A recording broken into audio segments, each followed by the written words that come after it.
Yo, what's good? Welcome to another hip hop album review.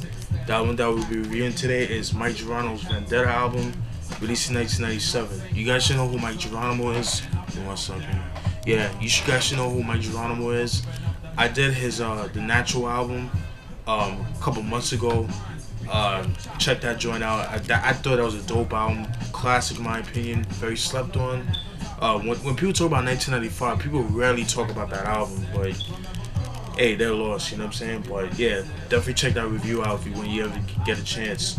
But moving on from that, 1 year later in 1996, he was actually featured on in a reality TV series on MTV called Sex in the 90s, and it just showcases, Mike Geronimo and his girl at the time, just like trying to make ends meet in New York, kind of trying just shows what he goes through, like in the everyday life that he goes through, like he just go to the studio, chill with his boys, go to like clubs, have like just appearances and shit like that, things of that nature. I posted that on the Mike Geronimo, the natural YouTube, the natural review that I did. I'll post it down again because I feel like it's more fitting with this review. But anyways, he did that, and then fast forward to 1997, he dropped this joint right here. All right, this is Vendetta. See Mike Geronimo. He's doing like what I guess she's like a karate kick, and then you see like the bottom of the Timbs, and it says Vendetta. You know what I'm saying? Kind of creative in a sense, but a little cheesy at the same time too. Vendetta. You see Mike Geronimo with the. I'm so glad, because I know nowadays, like, everybody's doing the whole 90s thing, but I'm so glad people are not doing this gobble shit, because that shit was never cool. I don't care. I mean, it fits some people, but I just hope people don't start doing that, because that shit was never cool. Alright? Because you know how people are. People just do things to get attention, so. But, yeah. That's what the album looks like. You see the footprint, his footprint, open it up. It's just saying like the thank yous and all that shit right here, pretty cool. See Mike Geronimo, just jumping and shit,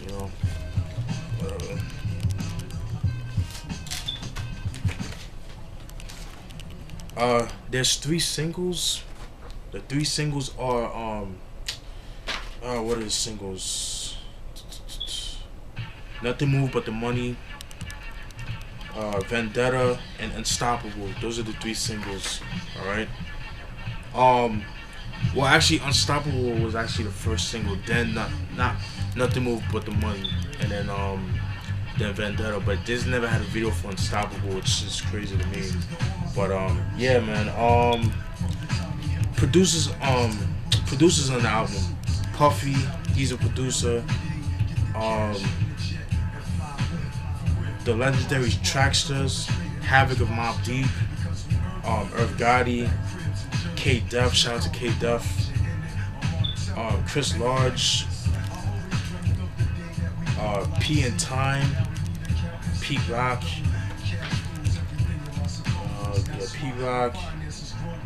Irv Gotti again, Priska San, Buck Wild, Priska San, Buck Wild, and Prestige. Alright. Features on the album. Kelly Price, she's actually a member, a feature. Who else? Yeah, Kelly Price. Monifa, shout out to Monifa. Yo, her first 2 albums, Moves and Moments and Mahogany, dope. Highly recommend checking them joints out. Yeah, like I said, Monifa and Kelly Price.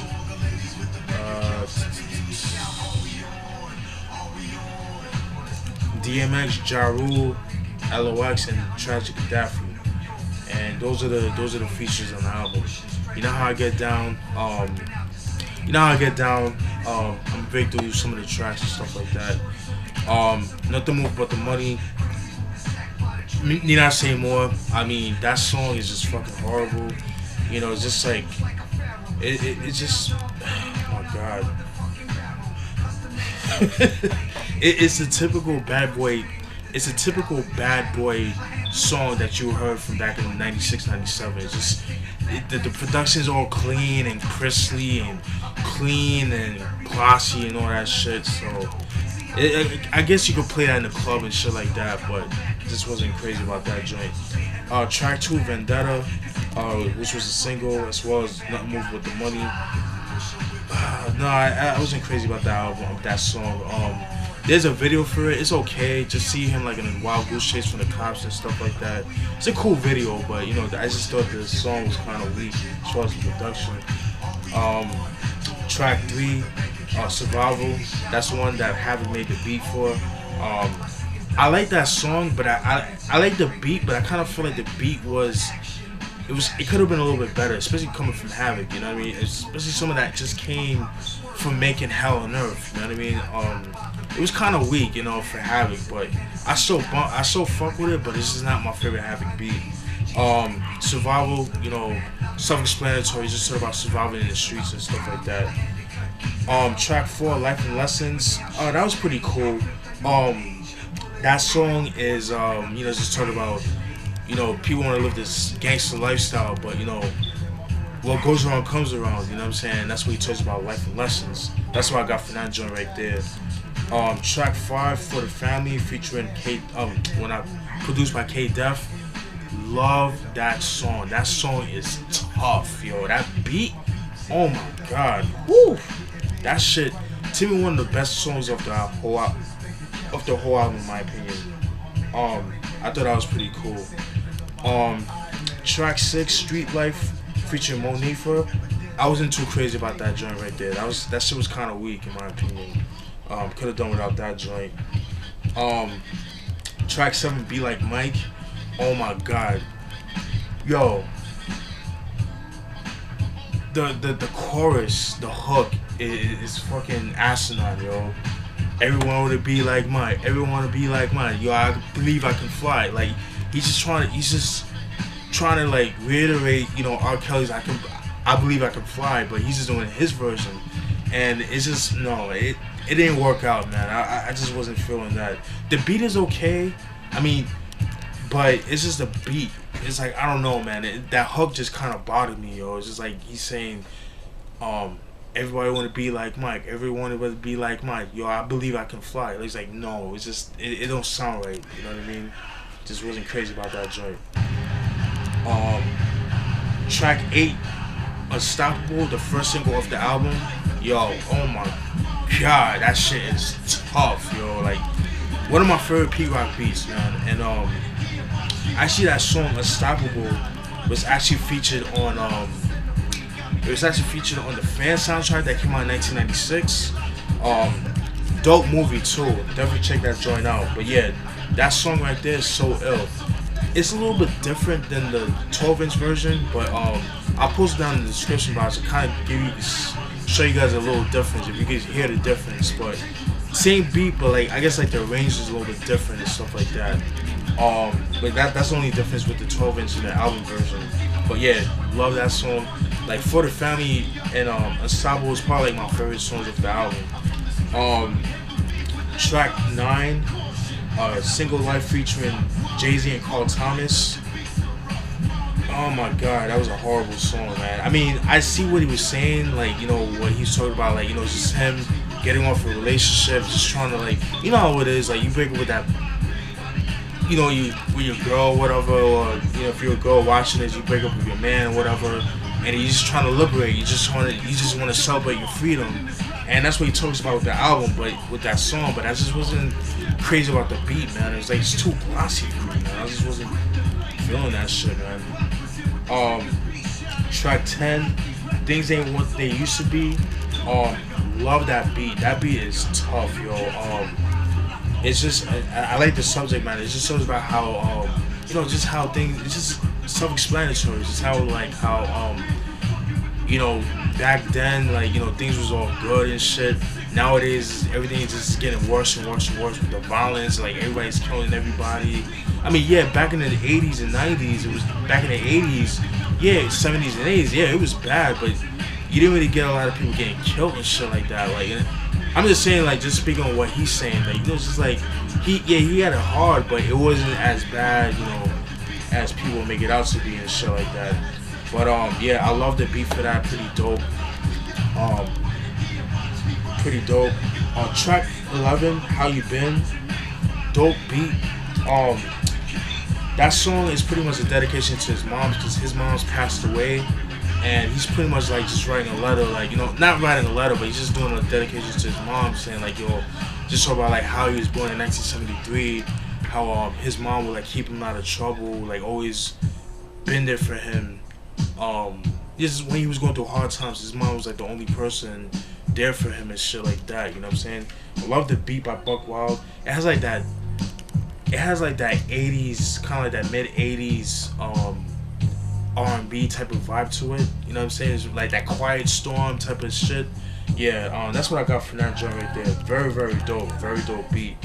And the last track, Usual Suspects featuring DMX, Ja Rule, LOX, and Tragic Gaddafi. Shout out to Tragic Gaddafi. It's funny because there's two versions of Usual Suspects. The reason why I say that is because on the album version, it has DMX, Ja Rule, LOX, and Tragic Gaddafi. But there's another version that never came out. I believe it only came out in the mixtapes.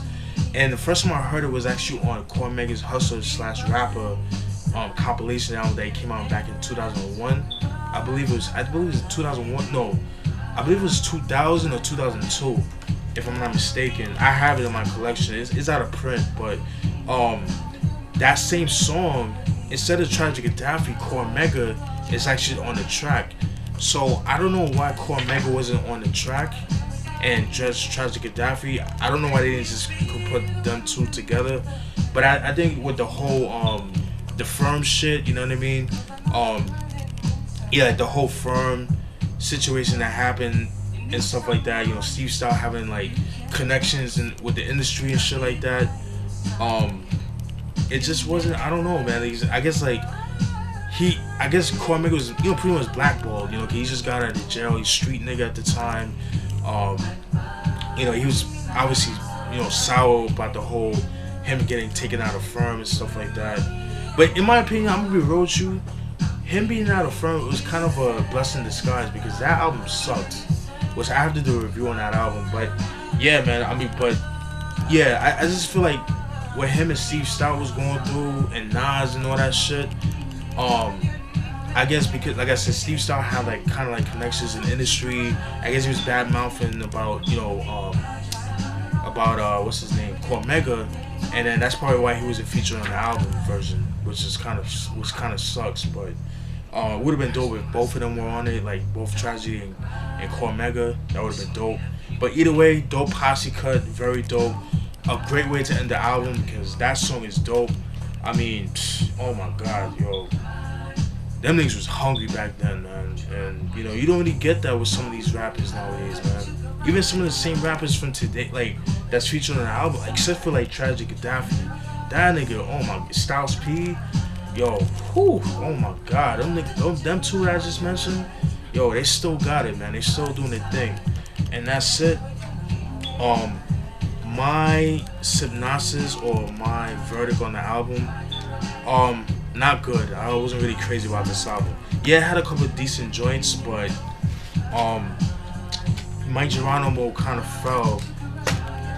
He's a prime example, if not the first example, of somebody that well, besides Biggie, but I would say outside of Bad Boy, he was the first MC to fell victim to the Bad Boy syndrome. You know what I mean? Because, you know, they saw what Biggie was doing, everybody in the Bad Boy camp was doing, so people wanted to follow suit just to get successful, because the shit that they were doing before, like you know, the whole lyrical boom bap shit, you know, they weren't really making a lot of money, so they wanted to do the shit that they did, that Bad Boy Records was doing.